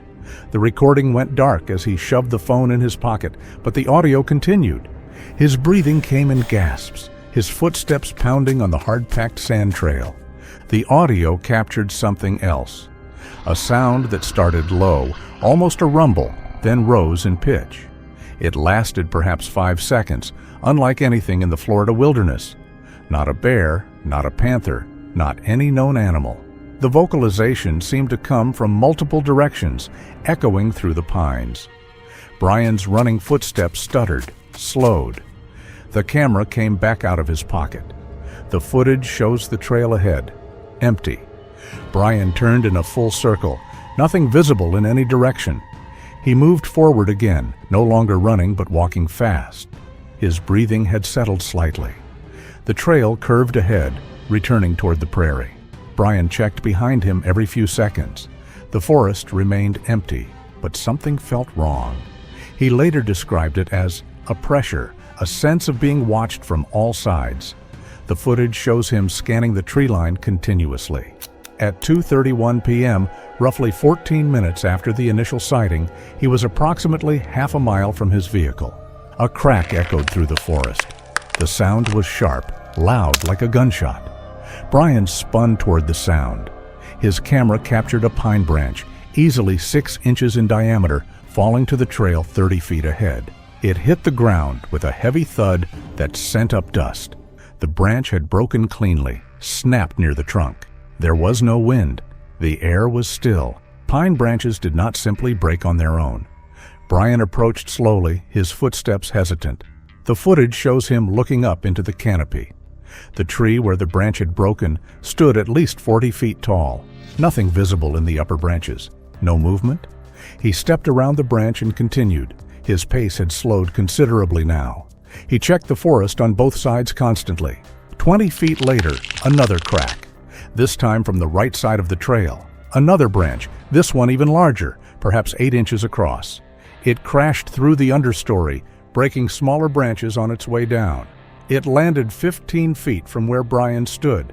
The impact shook the ground slightly. Brian could feel it through his boots. He stopped walking completely. His breathing was audible on the recording now, coming in short, quick bursts. He raised his camera, filming the forest on both sides. The footage shows dense vegetation, shadows between the trees. The palmetto was too thick to see more than 20 feet in most directions. He called out, asking if anyone was there. His voice carried through the quiet forest, sounding small and uncertain. No response came, not a sound. He waited for perhaps 15 seconds, the camera still rolling. Nothing. He started moving again, faster now. His walk was almost a jog. The trail straightened ahead, offering a clear view for perhaps 100 feet. Brian focused on that distant section, on reaching open ground. If he could get back to the prairie, to the trailhead, he would be safe. The parking area felt impossibly far away now, though it was less than half a mile. The third branch came from directly overhead. The crack was louder, sharper. It sounded closer. Brian looked up just as it fell. The footage captured his dive to the side, the camera swinging wildly. Sky, trees, ground, all blurred together. He hit the ground hard, landing on his left side. The impact knocked the wind from his lungs. The phone flew from his hand, tumbling through the air. It landed in the palmetto, camera facing the trail. The branch, nearly 8 feet long and as thick as a man's thigh, slammed into the trail where he had been standing. The impact sent up a cloud of dust and pine needles. If Brian had not moved, if he had been even a second slower, the branch would have struck him directly. The phone landed in the palmetto, camera facing the trail. The angle showed Brian on his hands and knees, scrambling to his feet. He looked up into the canopy, then all around. His mouth moved, words inaudible on the recording. He stepped toward where the phone lay, reaching down. Before he could grab it, a rock struck the ground 3 feet from the phone. The rock hit with force, embedding itself slightly in the soft sand. Then another, landing between Brian and the device. The rocks were substantial, each the size of a softball. They came from the right side of the trail. Brian jerked back, stumbling. A third rock hit closer to the phone, then a fourth. They formed a pattern, a line across the trail. Brian changed direction, moving left, circling to reach his phone from a different angle. More rocks pelted the trail, 5 more in rapid succession. They fell with precision, each one landing exactly where Brian was trying to move. They formed a line, as if thrown deliberately to block his path. The spacing was too exact to be random. Brian stopped. He stared in the direction the rocks were coming from. The footage, from its position in the undergrowth, captured his profile. His body language showed tension, hands raised slightly in front of him. Defensive. He took a step back, then another. His head turned slowly, scanning the tree line, looking for the source. Something massive moved through the palmetto on the right side of the trail. The vegetation shook violently, fronds bending and breaking. Something large was pushing through, and it was not being careful about stealth anymore. The sound grew louder, closer. Brian turned to run. The footage captured his legs as he passed the phone, sprinting down the trail. His boots kicked up sand with each stride. The sounds of breaking vegetation grew louder. Whatever was in the forest was moving fast, parallel to the trail. The palmetto rattled and shook along a 30-foot section. Brian's footsteps faded slightly as he got further from the phone. His breathing was ragged, panicked. The sound of breaking branches continued, getting closer to the camera's position. The entire understory seemed to be moving. Then it appeared. The creature stepped out of the palmetto 20 feet from where the phone lay. The angle captured it from roughly waist height. The massive legs, trunk-like and covered in dark hair. Each leg was thicker than any human thigh, the muscles visible even through the hair as it moved. The arms hanging forward slightly, the hands flexed, fingers spreading and closing. It turned its head, looking down the trail in the direction Brian had gone. The face was fully visible for nearly 4 seconds, heavy brow ridge casting shadows over the eyes, deep-set eyes that reflected light slightly, giving them an almost luminous quality. flat nose with large nostrils that flared as it breathed. The mouth was closed, the jaw prominent and strong. Hair covered most of the face, but thinned around the eyes and mouth, revealing dark skin underneath. The expression was not aggressive, but focused, intelligent. The eyes showed awareness, calculation. The creature took 3 steps onto the trail, each footfall visible in the frame. The feet were enormous, easily 18 inches long, wider than a human foot. The toes splayed out with each step, gripping the sand. 5 toes were clearly visible on the left foot as it lifted. The foot flexed naturally, the arch visible. These were not bear paws, not costume pieces. The movement was too natural, too complex. The creature paused in the middle of the trail, turned its head back toward the camera for just a moment. The eyes seemed to look directly at the lens. Then it looked down the trail again, toward where Brian had disappeared. It dropped into a forward stance, weight shifting onto the balls of its feet. The knees bent slightly. The arms came up, hands positioned forward. Then it ran. The speed was shocking. The creature covered ground faster than seemed possible for something so large. Its gait was not quite human, the stride too long, each step covering nearly 6 feet. The arm swing was too pronounced, the arms pumping with tremendous force. But it was clearly bipedal running, not the quadrupedal gallop of a bear. The power in each stride was visible in how its feet struck the ground, sending up small clouds of sand. Within 3 seconds, it had disappeared around the curve in the trail. The sound of its footfalls continued for several seconds more, heavy thuds that faded into the distance. The forest fell silent again. The phone continued recording from its position in the palmetto, showing only the empty trail and the rocks scattered across the sand. Small clouds of dust still hung in the air where the creature had run. 43 seconds later, a scream cut through the forest. It was human, Brian's voice coming from perhaps 200 feet away. The scream was raw, primal, filled with terror and pain. It lasted 2 seconds, then cut off abruptly. Impact sounds followed, something heavy hitting the ground. A grunt, distinctly human.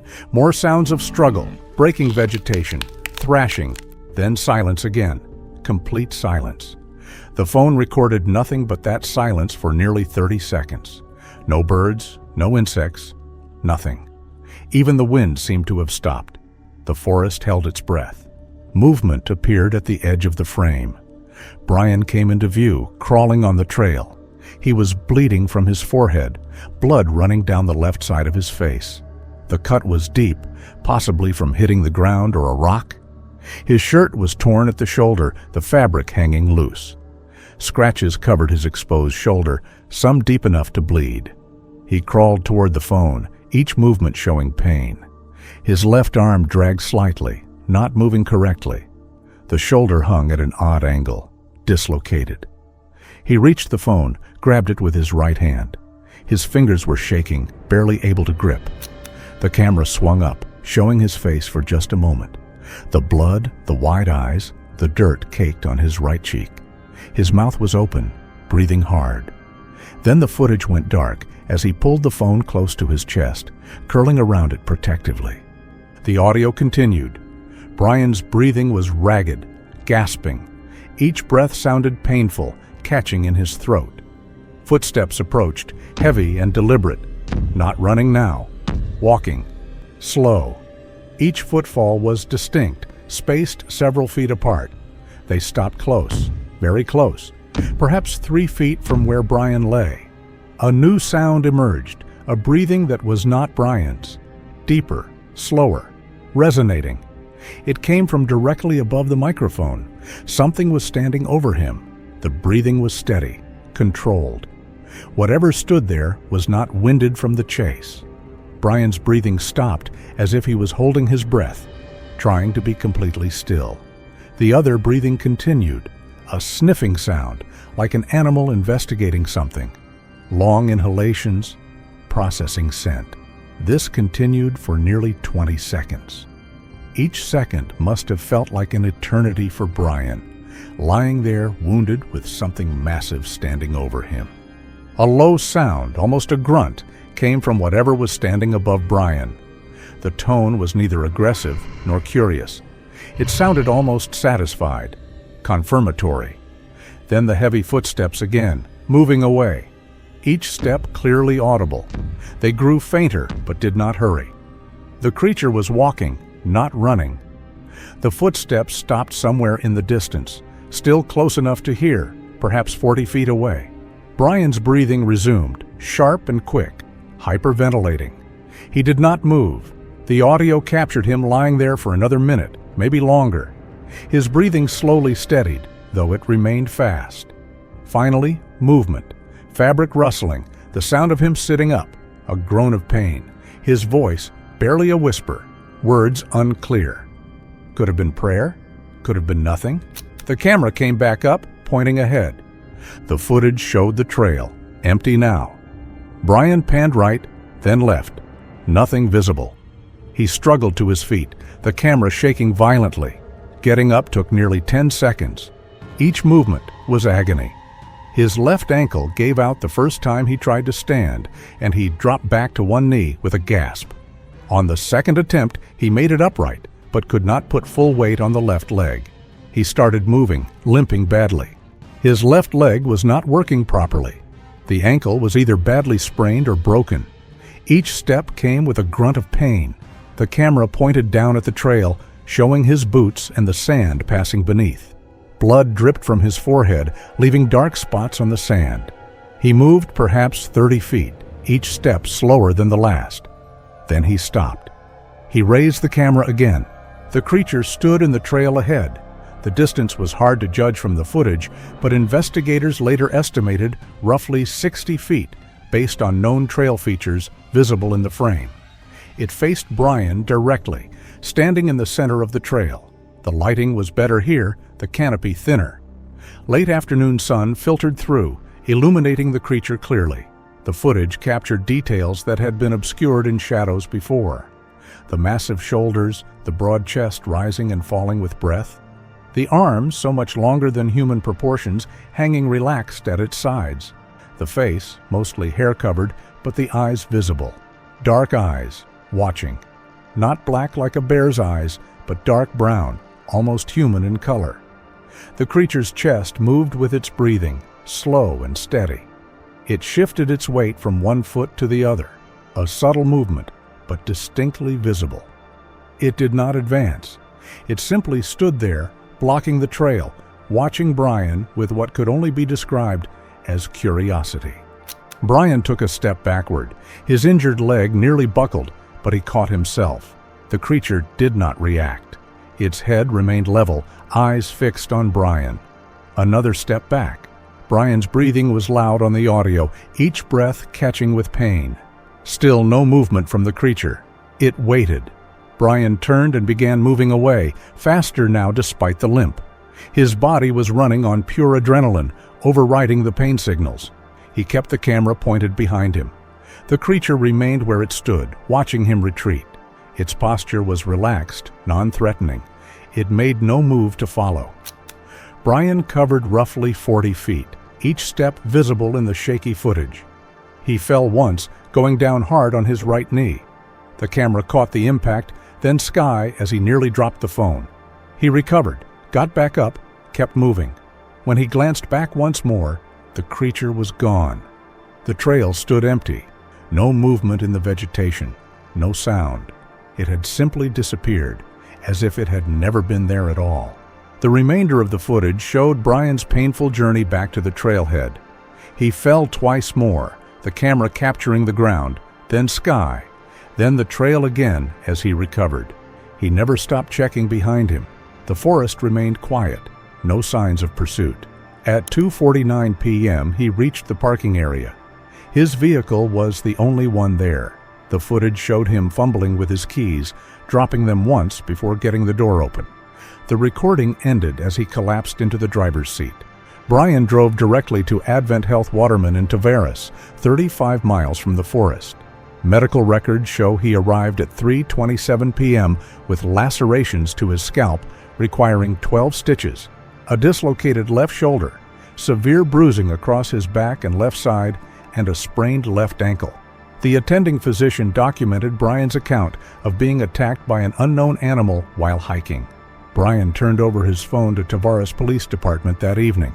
The footage, totaling 31 minutes and 47 seconds, underwent analysis by 3 separate wildlife experts. All confirmed the subject in the video was not a bear, not a person in a costume, and not any known animal in Florida.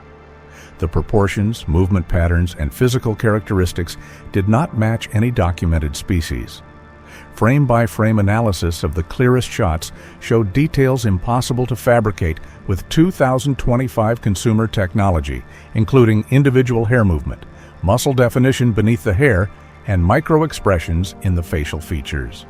Florida Fish and Wildlife Conservation Commission investigated the location 3 days after the incident. Officers found disturbed vegetation consistent with Brian's account, broken branches at the reported locations, and impressions in soft ground near the trail. One clear track measured 17 inches long and 9 inches across at the widest point. Casting was attempted, but the ground conditions produced only a partial mold. The investigation report concluded that Brian had encountered something in Ocala National Forest, but could not determine what species. Brian Phillips recovered from his physical injuries within 8 weeks. He has refused all media requests and will not disclose the exact trail location beyond the general area of Farlo's Prairie. In his single statement to investigators, he described the moment the creature stood over him as the most terrifying experience of his life, not because of what it did, but because of what it chose not to do. The footage remains the clearest, most detailed Bigfoot evidence ever captured in Florida, and the only documented case of physical contact with injuries requiring medical treatment. At a depth of 45 feet in Crystal Lake in northern Idaho, underwater cameras positioned during September 12, 2025 for trout population studies suddenly shuddered as a massive shadow entered the field of view. What emerged from the murky depths defied all expectations: broad shoulders, elongated limbs, and unmistakably bipedal movement in an environment where no known primate should be able to survive. The figure crouched near the lake bottom, yet even in this position clearly stood over 8 feet tall. Its arms swept through the water with wide, perfectly controlled strokes, while its legs adjusted like natural rudders. Nothing about the movement appeared frantic or desperate. Thick hair rippled around the creature's entire frame, dense enough to suggest natural insulation against the frigid mountain water. But here's what left marine biologists absolutely stunned. No air bubbles escaped from the figure, and it showed no signs of respiratory distress. The timestamp revealed an incredible 8 minutes of continuous submersion without once surfacing for air. The creature's behavior underwater was equally remarkable. It bent low, using massive hands to methodically roll rocks and stir up sediment in what appeared to be a search pattern. When those enormous fingers suddenly closed around something, a silver flash was briefly visible, likely a trout. At one point, the figure seemed to hover motionlessly before shifting out of the camera's range. Sediment clouds trailed behind it as it moved through the water with unexpected speed and control. For marine biologists studying the footage and some online speculation, the shock isn't just the sighting itself, it's the incredible adaptability this suggests. A creature traditionally associated with dense forest environments moving through deep water, as if lakes were second nature, raises profound questions about their true capabilities. Local Native American tribes have spoken of water spirits for countless generations, beings that move seamlessly between forest and lake environments. Watching this Crystal Lake footage, those ancient stories suddenly feel less like mythology and more like preserved memory. Could waterways actually serve as hidden transportation routes for these beings? Is this how they've managed to remain undetected for so long, using underwater passages that humans almost never monitor? In 2014, Mary Greeley was doing her usual thing, filming around Yellowstone for her YouTube channel. She focused on seismic stuff and weird happenings near the park. One March morning, Snow was everywhere in the upper geyser basin, and she had her camera rolling to document the changing conditions. Then something incredible happened. About half a mile away across a ridge, two figures showed up. At first glance, you might think of wildlife, but the way they walked upright immediately ruled that out. The footage captures these bipedal beings taking massive steps, each one covering nearly 6 feet. How does that compare to a human stride of about 2.5 feet? And doesn't that suggest something isn't right here? Park rangers had measured the snow depth at over 3 feet, yet these figures moved like it was nothing. Their movement was smooth and powerful, effortless even. Analysis put their height somewhere between 8 and 9 feet tall, with broad shoulders and arms that seemed unusually long. When you go frame by frame, the footage shows a heel-to-toe stride that's consistent with primates, definitely not humans trudging through snow in winter gear. Biologist Dr. Sarah Mitchell pointed out that bears simply cannot walk on 2 legs for that kind of distance, and elk or bison silhouettes would look completely different. Human visitors would also avoid that kind of deep, unmarked terrain entirely. Thermal analysis suggested both figures were giving off substantial heat, exactly what you'd expect from large, warm-blooded creatures. Halfway through the video, the beings stopped and turned toward the camera, almost like they knew they were being watched. After several seconds, they retreated into the tree line with startling speed and vanished from view. The whole encounter lasted just under 4 minutes. The clarity, stable camera work, and environmental context have made this one of the most analyzed cryptid recordings ever captured. Park officials stay neutral on the matter, though some rangers privately admit they've heard similar reports. Greeley herself maintains her reaction was completely genuine. She was capturing a mystery she never intended to find. But if Yellowstone showed us these towering figures moving through snow at a distance, Olympic Peninsula, Washington, July 14, 2025. A trail camera set to follow elk migrations captured something entirely unexpected, a sequence that would challenge every assumption about what truly moves through these forests. As dawn light filtered across a remote meadow, 3 distinct figures emerged from the tree line. The largest stood close to 9 feet tall. Beside it moved a smaller frame, approximately 7 feet in height, with noticeably lighter coloring. But what made this encounter truly extraordinary was the third figure, a childlike form standing no taller than 4 feet. The behavior captured on this footage is absolutely remarkable. The smallest figure doesn't move in formation like the adults. Instead, it wanders freely, occasionally stumbling, and at one point appears to chase something unseen in the tall grass. Meanwhile, the 2 larger figures maintain constant vigilance, their heads continuously scanning the surrounding tree line, with shoulders squared in seemingly protective postures. What happened next sent chills down investigators' spines. When the juvenile wandered too far from the group, the tallest figure made an arm gesture, and the young one immediately returned to their side. The response was instant and natural, exactly what you'd expect from a family unit. The camera captured even more intimate moments that would be impossible to stage. A massive hand, easily as broad as a shovel, briefly rested on the smaller adult's shoulder in what appeared to be a guiding gesture. When the youngest stumbled, both adults immediately rushed to its side, steadying it before the group continued moving. The level of detail visible in this footage is unprecedented. The adults display distinctly different characteristics. The smaller figure has more refined facial features, while the juvenile clearly leans into both adults with the clumsy dependence typical of young offspring. For decades, researchers have debated whether Bigfoot exists as individual creatures. But this Olympic Peninsula footage raises the question: are we witnessing definitive proof that these creatures live in complex family structures, displaying the same protective instincts and social bonds we see in human families? Thanks for watching. Want to watch more? Click on your screen now.